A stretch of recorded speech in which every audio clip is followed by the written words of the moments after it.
Hi everybody, hope you're all doing well.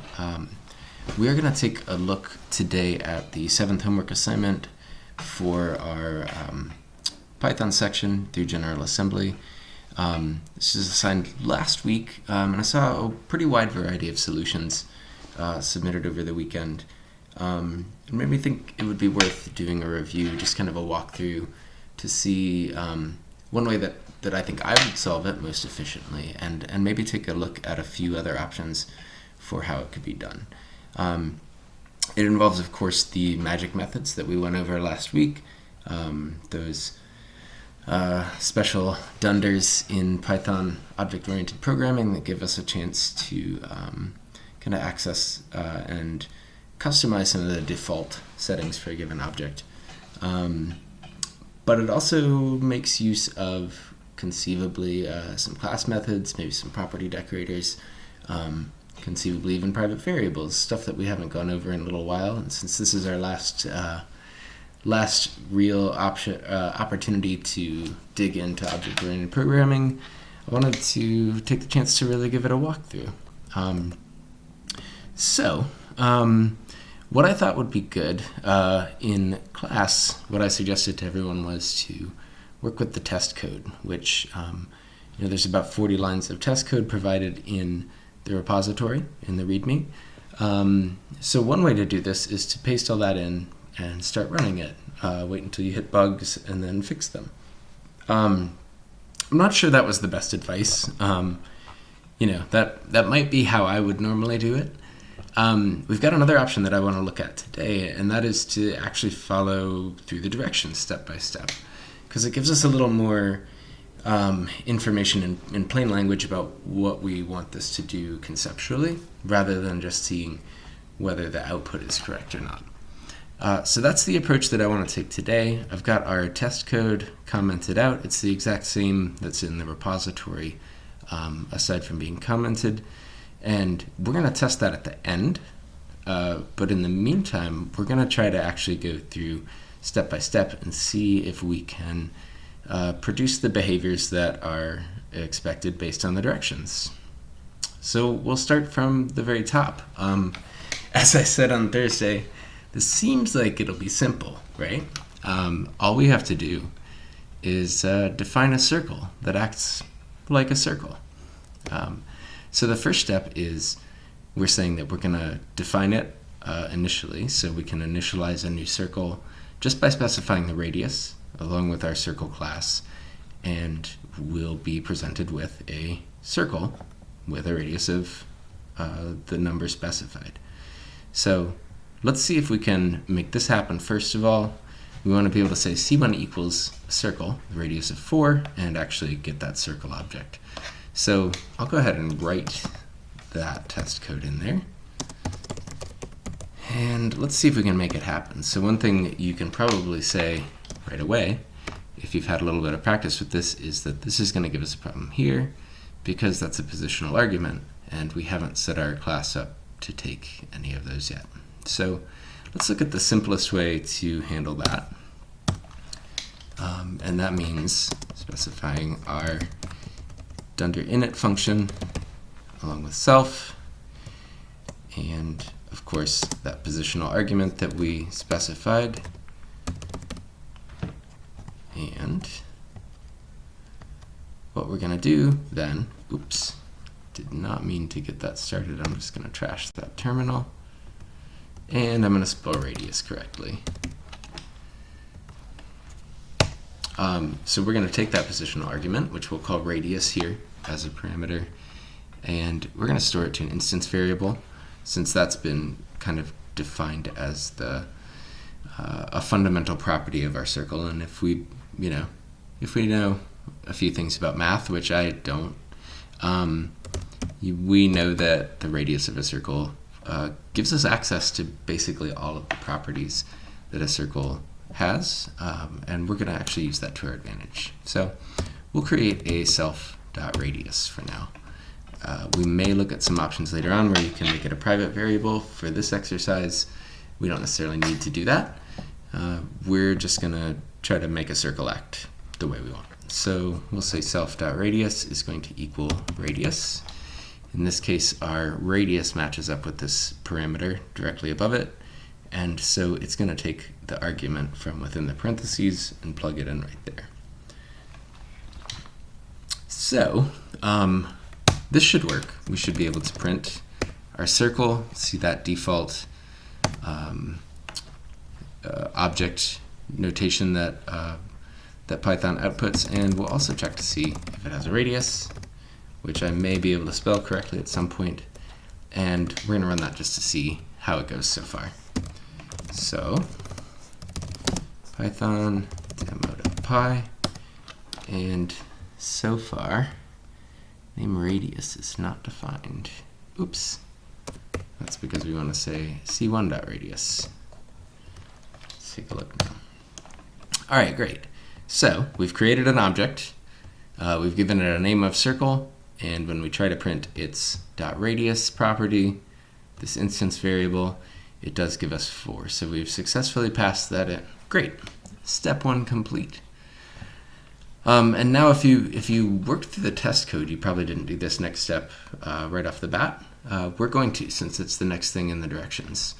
It's also specified that we want to have a class method that will return a new circle with a provided diameter. Okay, so we should be able to say C2 equals circle.fromDiameter, provide a diameter here, and get back a circle with a radius of 6. So this is kind of a key word here. When we say return a new circle, this is something we didn't dig into in class, but you actually can return a new instance of the class from a method here. And that's going to come into play in some of our special methods later on, the magic methods. But for right now, let's go ahead and try to set it up with this class method. Now again, this is something we haven't covered in huge depth during class.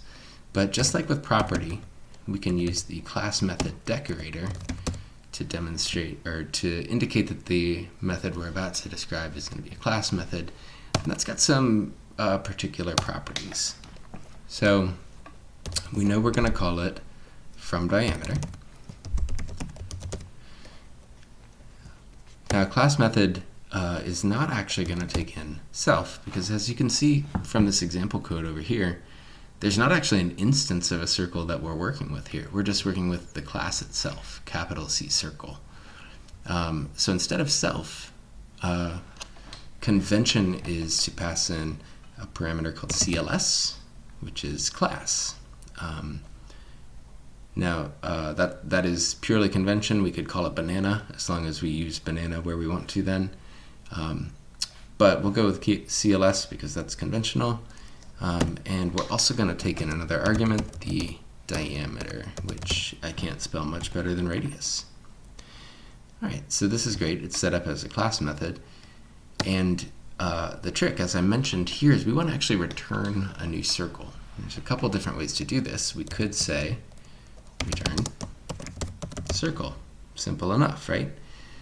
If you're confused about how a class can return an instance of itself, won't that throw an error, right? Because we haven't even finished defining our class, we're asking it to use it. We've run into this issue a couple times, and the trick is that basically everything up here is all definitions, right? We're telling Python some patterns of things we might ask it to do. Nothing actually gets executed until down here, and so by this point, all of this is available, and you can return an instance of a circle from within the class itself. We know that if we're making a new circle, we actually need to give it this positional argument, so we're going to plug in half the diameter, right? And that's going to be the radius for our new circle. So this looks pretty simple, but based on this, this should act the way we're hoping here. Let's test it out and see what we see. I'm actually going to replace this so we can use those same tests. And what we should see is a new circle with a radius of 6. So we'll see roughly the same thing we saw before, with a different memory address and a 6 instead of a 4. Let's see if it works out. So for those of you who really struggled with this, Hopefully this is not too frustratingly simple, but basically this is another trick you can add to your tool belt. Having tested it out, we can see that that's what we're getting.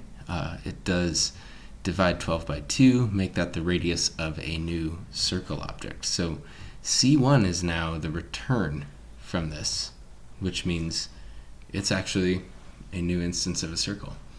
So we could, differentiate between C1 and C2, basically do anything we would normally do with that instance, even though it is created in a slightly different way, in that it's returned from this class method. I want to point out one other option that we have here, which is instead of actually naming the class, we can use this argument that's passed in, which by default in a class method is going to be the class itself. You can see VS Code gives us kind of a hint here. So optionally, you can just do this. There's not really, to my knowledge, any particular benefit to doing it this way other than you can feel clever. And it looks pretty tidy. Let's test it out and make sure it works, and then we can move on. Great. So we get the same thing. I'm going to leave it that way because it's fun, and gives us another example of another trick we can do. Okay. So from here, we're going to move on just through the directions rather than through the test code and see if we can set things up. So this is just a list of the capabilities our circle should have. So we should be able to retrieve the circle's area. Pretty much everybody hopefully was able to Google how to find the area of a circle. I don't remember off the top of my head. I think it is 2 pi r, or it's pi r squared. It's pi r squared, I think. That's what I'm going to go with for now. We can adjust later if I'm wrong about math. But more importantly, from a programming perspective, we're going to figure out how to actually calculate this from the radius. So a lot of people chose to create an instance variable called self.area. That is one way to do this that introduces some other tricky bits. What I'm going to do instead is just use a property decorator for this example. And we're going to set up a way to virtually retrieve a circle's area, even though it doesn't have an area variable stored within it necessarily. From the outside of the object, it will appear as though it does. So I'm going to say property def area self, and we are going to return a calculated area. So that's self.radius. Is it pi r squared? I think that might work. Times pi. And if I am not mistaken, this should give us the right thing. So in this one, I actually am going to use the test code because it will tell me if I'm stupid at math. Let's grab this right here, and we'll use it just to see if we get the right expected output. So let's give that a run and see. Basically, once again, I'm going to run this through before we test it. What we're saying here is with this property decorator, that means that this method that we're about to describe by default is going to kind of be a getter, right? So in other words, if somebody looks for the dot area property of our circle instance, it's not going to have to be called by a method. It'll just be accessible as though it's an instance variable. So in a virtual sense, from the outside, when we try to do like this line says and print c1.area, we should just immediately get the output. So let's give it a shot here. I'm going to take this out. I'm going to take both of these out. Because I haven't worked on the diameter yet. So let's just try this out. We should see an area here, and we'll see whether I blew it. All right. Cool, so nothing broke, but I might have my formula wrong.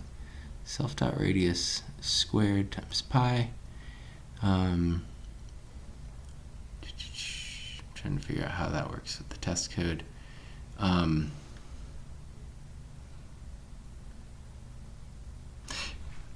going to actually pause the video and look up math. All right, so after careful mathematical research, it turns out I'm not actually stupid. The fact of the matter is my from diameter method was working exactly as described and had created a circle with a radius of 2. So if we use from diameter 8, we're actually going to get our circle with a radius of 4, and voila, we're going to get the right test output. Yay, math. So let's look again at how this works. Basically, we're able to access c1.area just the same way as c1.radius. And it's going to basically give us an output as though we just had an integer saved in there, right? We can tell this property to return whatever, and it will, in a virtual sense, it will be self.area. And that, again, comes from the property decorator. It gives us the opportunity to do this. There's a way to do setters as well with this, but I find the other property method that we're going to look at shortly to be a little more simpler syntactically for that. So we'll look at that in just a moment. Perhaps not specified in the directions, although it would make sense, would be to be able to retrieve the circle's diameter. So let's take a look at that next, and we will use another way to do properties that's pretty useful. So for this one, again, you have the option to do a self.diameter. That can get really tricky. As far as getters and setters, one of the issues that some of you did run into is that because it's a circle, mathematically speaking, anytime the radius changes, the diameter and the area will all change with it. So I'm going to set up a system where all of these are pegged to the radius, and there's only actually one variable stored. Let's try that now with our diameters. So this one I'm not going to specify a property right off the bat, but we are going to set up a getter. Now we've looked at getters before for the largely in terms of how to access private variables. One thing I like to stress is that it's actually also a way to return whatever you want. So you can return a private variable that's hidden from outside the class, or you can return the result of whatever processing you want to do. So that's what we're going to do here. It's actually pretty simple. To get the diameter, we want to return, if I can spell return correctly, I'm going to turn self.radius times 2. Easy peasy. All right, so at this point we should actually, I'm going to go ahead and set it up so we can test. We're going to use this move. So diameter equals property. We're going to use this property function and set up fget and fset as keyword arguments. So we'll say fget get diameter. For right now, this is doing the exact same thing as this property decorator, with the exception that here's where we're specifying the name. So c1.diameter will be a thing. Where the source of its information will be is the get diameter function. I find this syntax pretty useful because it's easy to spell it out clearly. Also lets you put the setter in kind of in the same spot, so it's an easy to read pair. Let's try this out for right now by turning back on this line of the test code, and we're going to see if that diameter prints out correctly. Okay, great. So we see 4 and 8. In this case, they're floats rather than integers. That's okay. That's kind of an offshoot of our from diameter method. Because of doing division, it returns a float. We'll go with it for right now. it is giving us the correct expected output in terms of mathematical value. And so without ever actually specifying diameter as an instance variable, lo and behold, c1.diameter is accessible to us. It's, again, kind of like a virtual property. We're going to now make it so that we can change it. So for those of you who tried to do a system with an actual self.diameter variable, you probably ran into some tricks, because anytime you wanted to run this through changing the diameter, you'd have to also change the radius, and you'd have to do that for basically any property, right? You'd need to change all three regardless of which one you wanted to change. In our case here, we're going to be able to just change self.radius to half of this diameter. And it's going to be actually as easy as that. So we can actually try this out again with, let's work with this one. So we're expecting to see a circle with a radius of 4. That's what we've been testing so far. Let's see if we can make it have a radius of 3. So we'll do that by saying c1.diameter equals 6. All right, so this is us testing out our, would have failed right now. We need to test out our setter. So first we need to set it up. fset is going to be set diameter. That means any request to set this virtual property, this virtual variable, is going to run through the set diameter method. So let's take a look at that. Okay, great. So this no longer matches our expected output. That's because we successfully changed the diameter to 6, which means the radius is 3. From here on out, internally our circle is going to be consistent, right? We can always grab the area, we can get or set the diameter, and all of these things will be pegged to the radius. So changing one changes all the others in proportion, which is how it works with circles. All right, now let's take a look at the part of this exercise that digs into the magic methods. So the first thing we want to do is print the circle as a custom string and see object representation in a list of circles. I'm actually going to turn our, no, let's do it this way. Turn this back off. I've now mangled the test code, so we might have to paste it back in. But let's take a look at what we see right now. So if we print C1, we see this main circle object. The same thing is true. Actually, let's work with just understir for right now. So magic methods, we can set these up below our properties here. And as we've talked about before, stir is going to be one of our most used magic methods. This defines how the circle will be converted to a string. It's pretty simple. We're going to say return a formatted string, and we're going to say circle with radius self.radius. And this is based on what's in the test code. You should have been able to mimic this if you wanted to.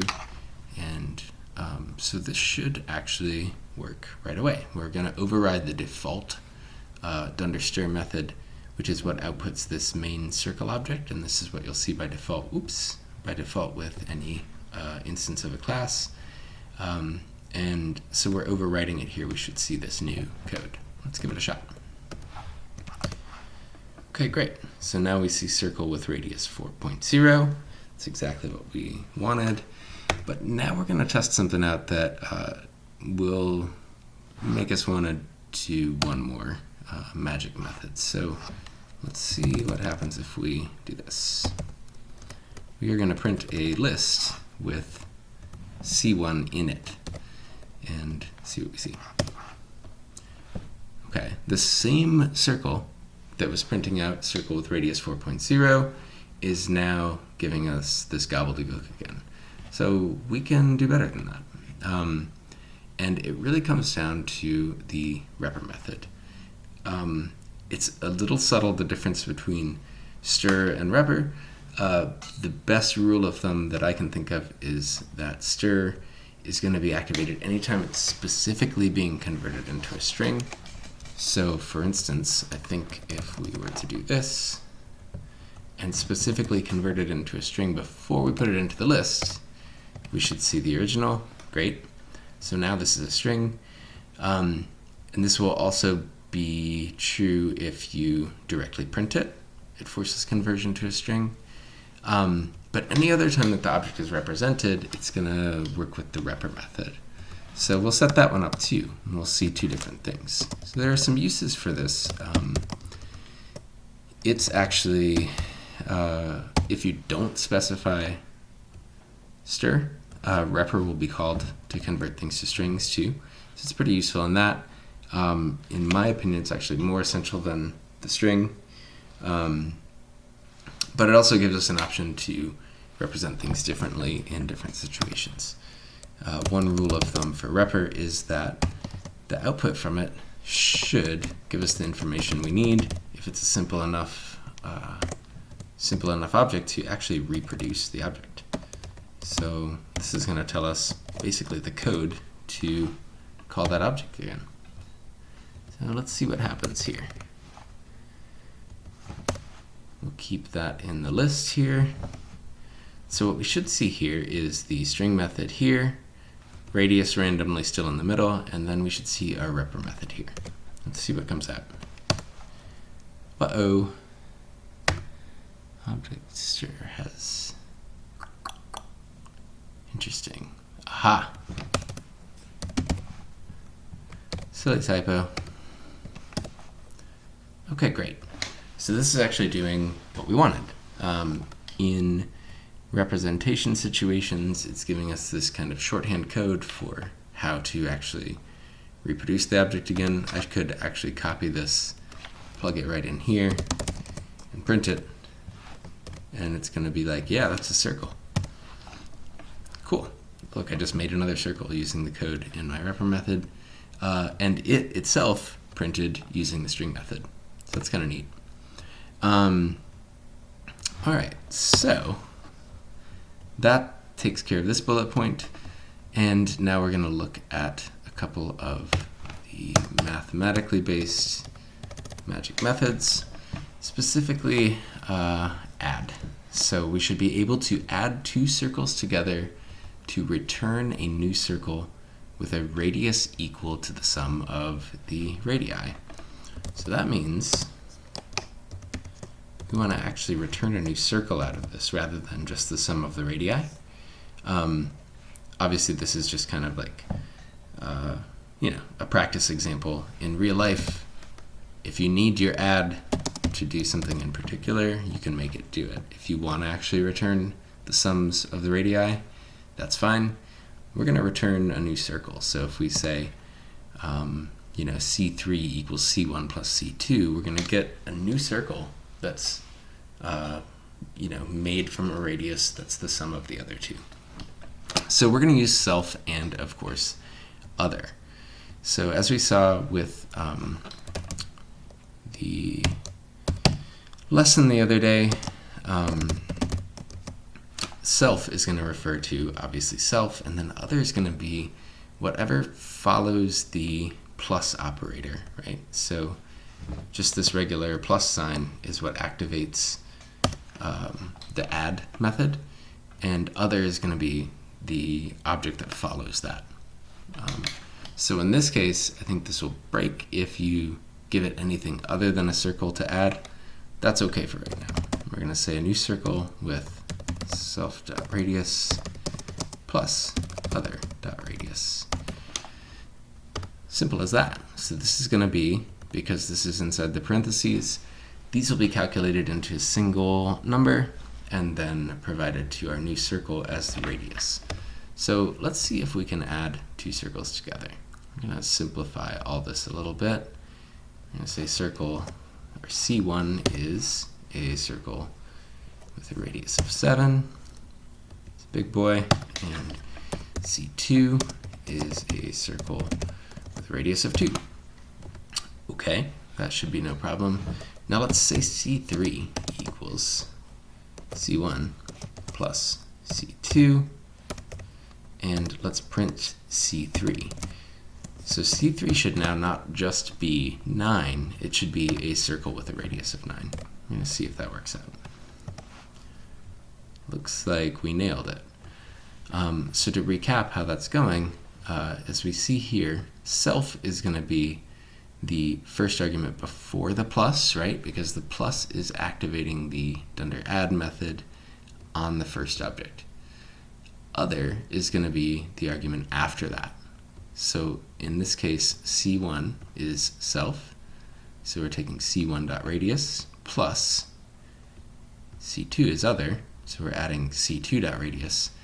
And we basically add 7 and 2 in here and create a new circle with a radius of 9. So that's add. For multiply, we'll look at def dunder mul. This one specifies in the directions that we're going to multiply a circle by an integer and return a circle with a radius of the number times the current radius. So as with all things, other here is convention. And we're going to say that we could call it number, for instance.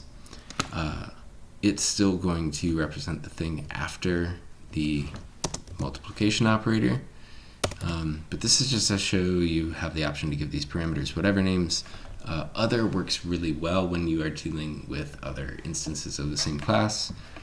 Number in this case works pretty well because we're definitely going to make this work with a number. So we will return a circle with a radius equal to self.radius times the number.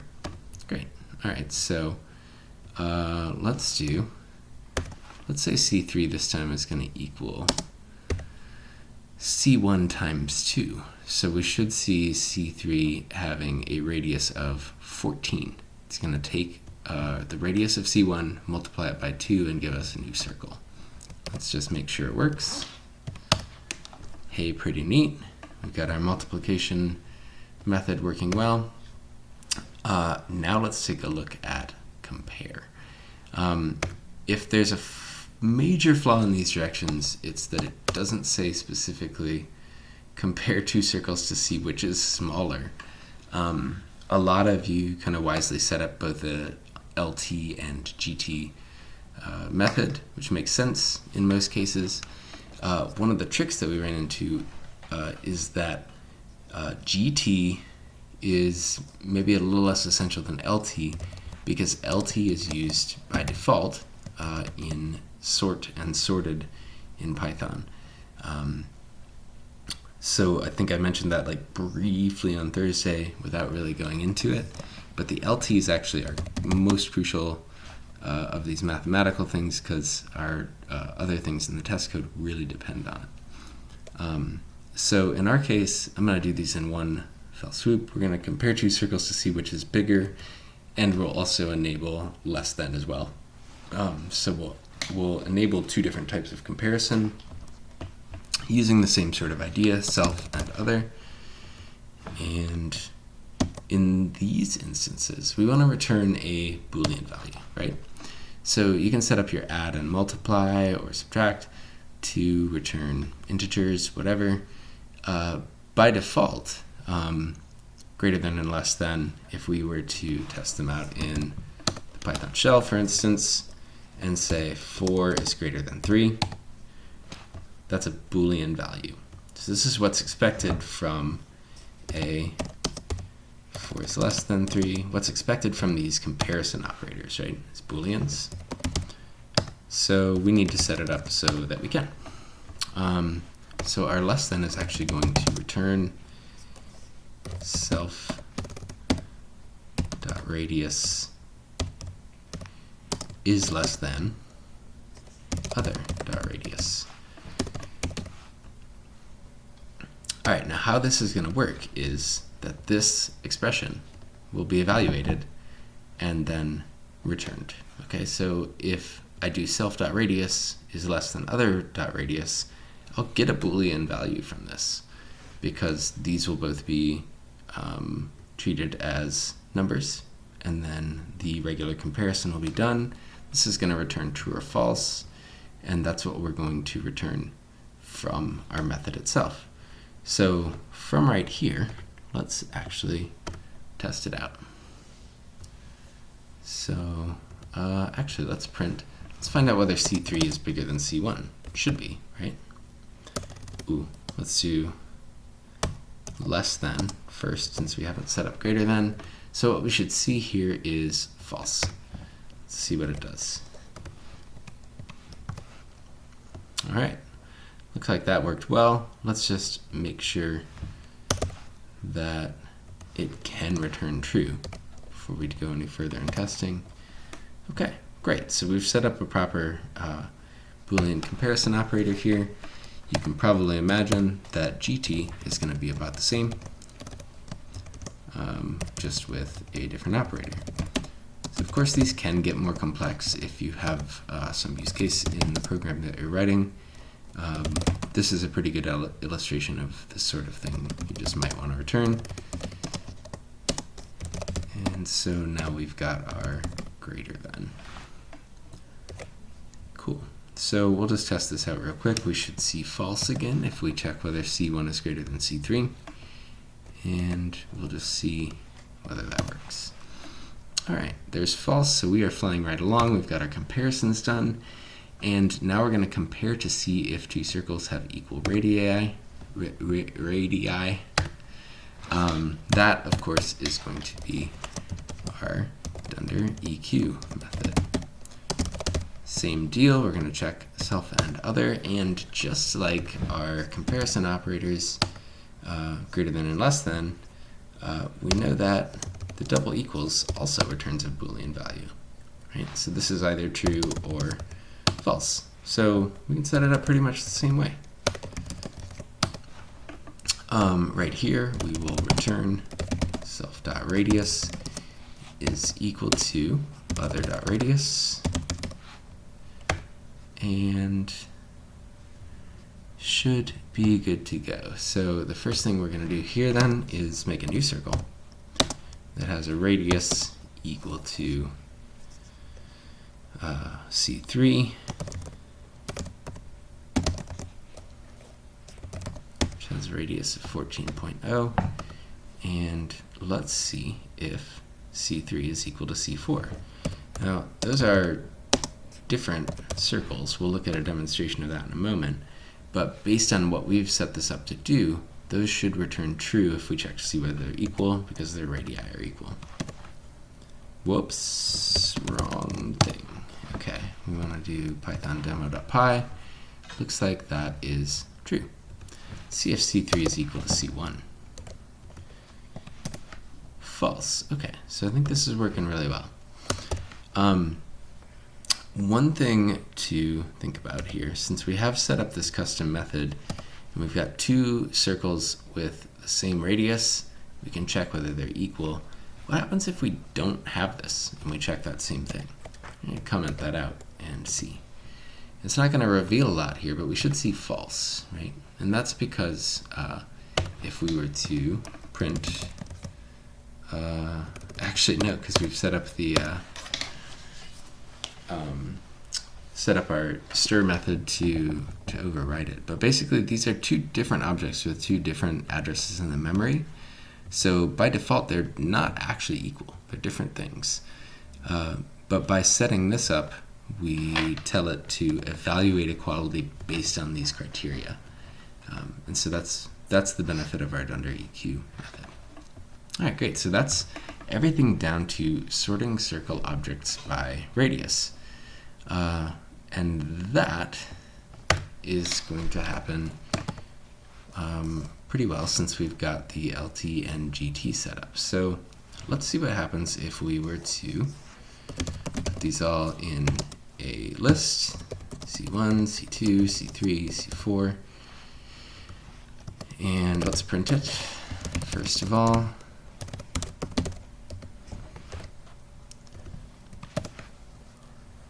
Okay, great. Now those are not in order according to greatest to least. Let's see if we can print a sorted version based on the other methods we've set up. Hey, cool, 2, 7, 14, 14. So now they're sorting ascending. That's pretty great. So based on the LT and GT methods that we've already set up, we can already sort them. If we want to sort them descending, we can get weird. This is not part of the assignment, but hey, why not? Look at that, we're sorting descending. We've got all kinds of options now based just on these comparison methods that we've set up. All right, great. So these are just some hints in case we were confused. We did use some properties. We used class method and we used special methods. Now let's test it out with our starter code. So I'm actually going to recopy all this. Whoa. Paste it back in because I know I messed around with it a little bit. And let's see if it all still works. So we'll get rid of this stuff and let's try it out. All right, so this is the exact test code from the repo, and let's see if anything we've done causes any errors or whether we see our expected output. All right, so it ran successfully. Let's take a look at whether everything matches. Got 4 and 8 here, or 50 here. This line looks good. Same here.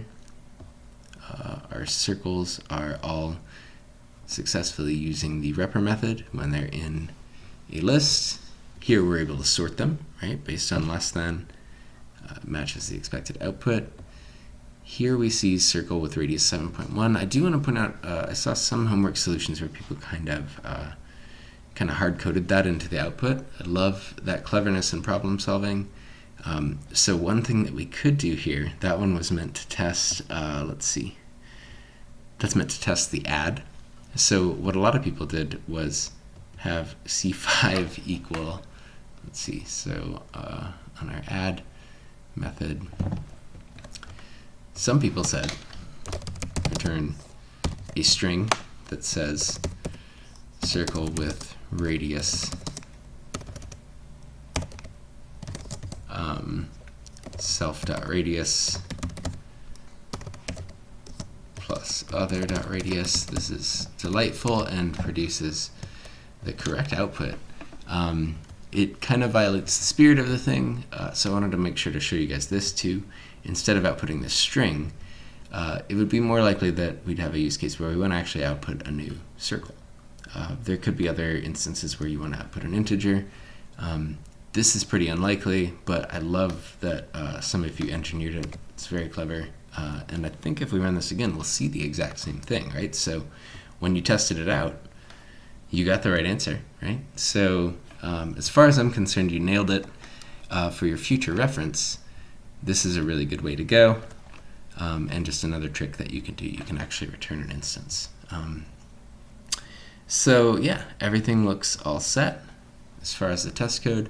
I'm going to share this solution via Slack. I've got it in a GitHub repo. I think a few of these things might be in different orders, but you should be able to use it as reference.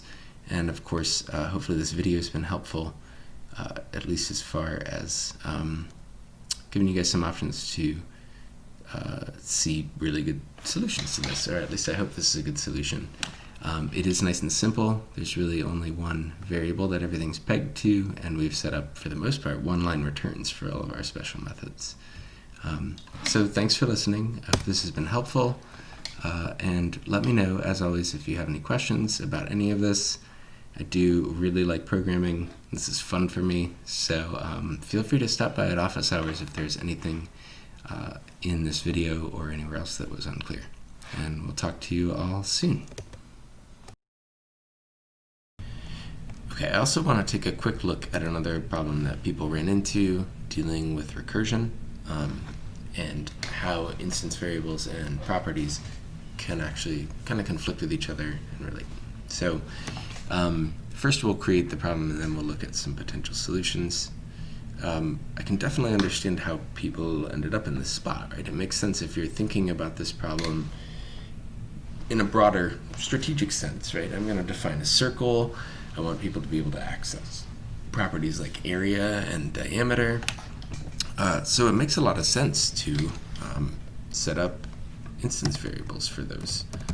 So we'll try that. We're going to just work with diameter for this example, since I've already got all this other code written. But we could set something else up like this, right? When we instantiate a new circle, we've got the radius, so we could go ahead and set a self.diameter. Seems reasonable. Let's see if that causes any trouble. Right, so far, this isn't causing us any issues. We're getting all the right expected outputs based on the rest of our code as well. Seems okay. But we'll run into problems when we want to try to do a setter. So one of the issues with this is that if either of these changes, because they are proportional to each other, we need to change both. So where people ran into issues was in dealing with getters and setters.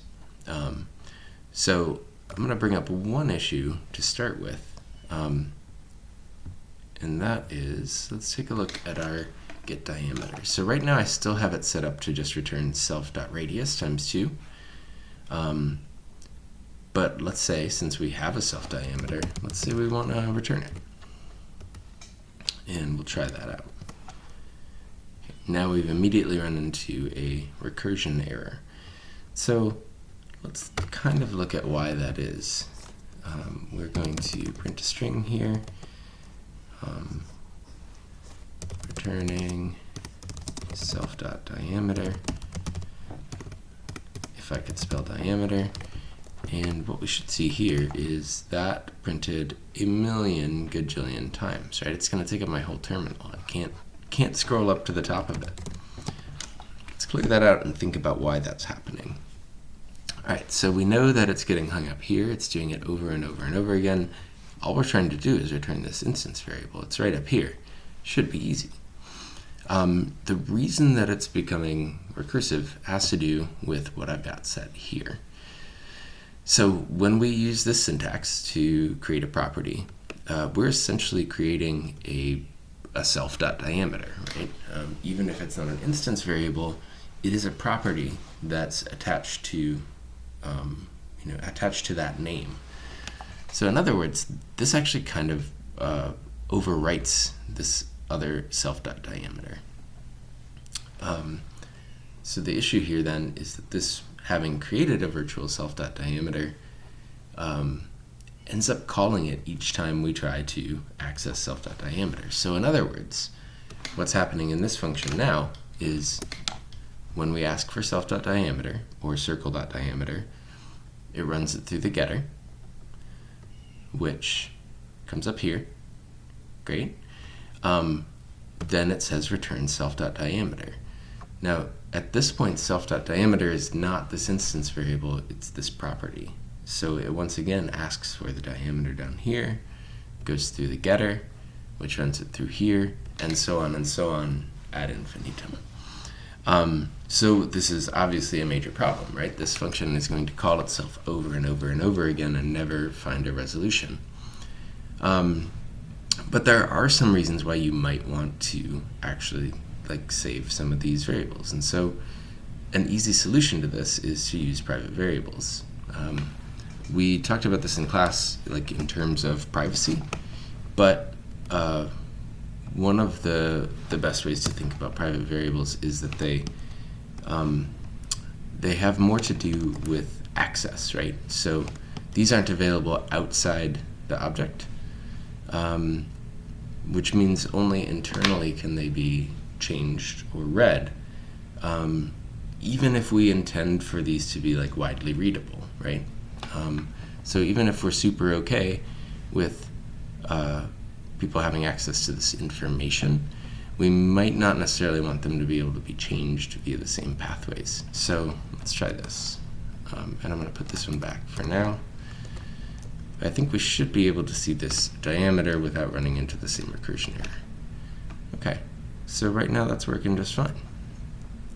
So it would make sense to use these as private variables so that you can still run them through getters and setters. Importantly, if we were going to set the diameter, we want to be able to have self.radius equal diameter divided by 2, and self.diameter, we'll use the private one, equals diameter. And so now we've got a system set up where both of these can be changed in a single setter, which is what we would need for this sort of situation. Obviously, you could rig up area here too. The issue with this then is we also have to change our radius, right? Because anytime somebody changes the radius, we need to change the diameter, etc. So in this system, anything that we would need to be tied together, we would need to run through getters and setters in order to do that. Because otherwise, right now the radius can be changed externally, and it would leave a mismatched diameter. Let's actually take a look at that just to test it out. So in the test code, let's say, let's copy this line, and let's do c1.radius equals 6. Let's take a look at what we see.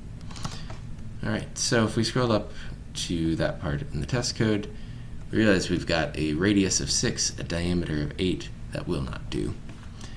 So you would end up having to write a fairly complicated system.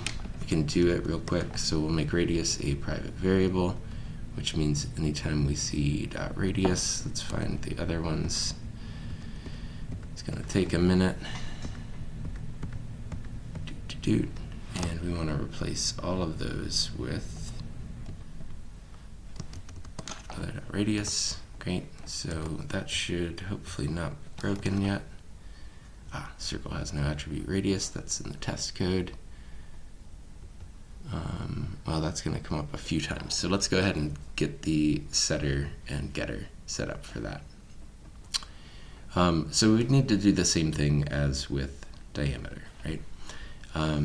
We need to actually be pretty easy to do.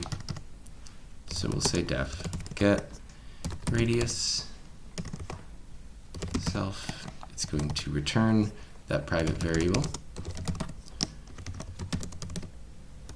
Okay, and then we need to make a setter.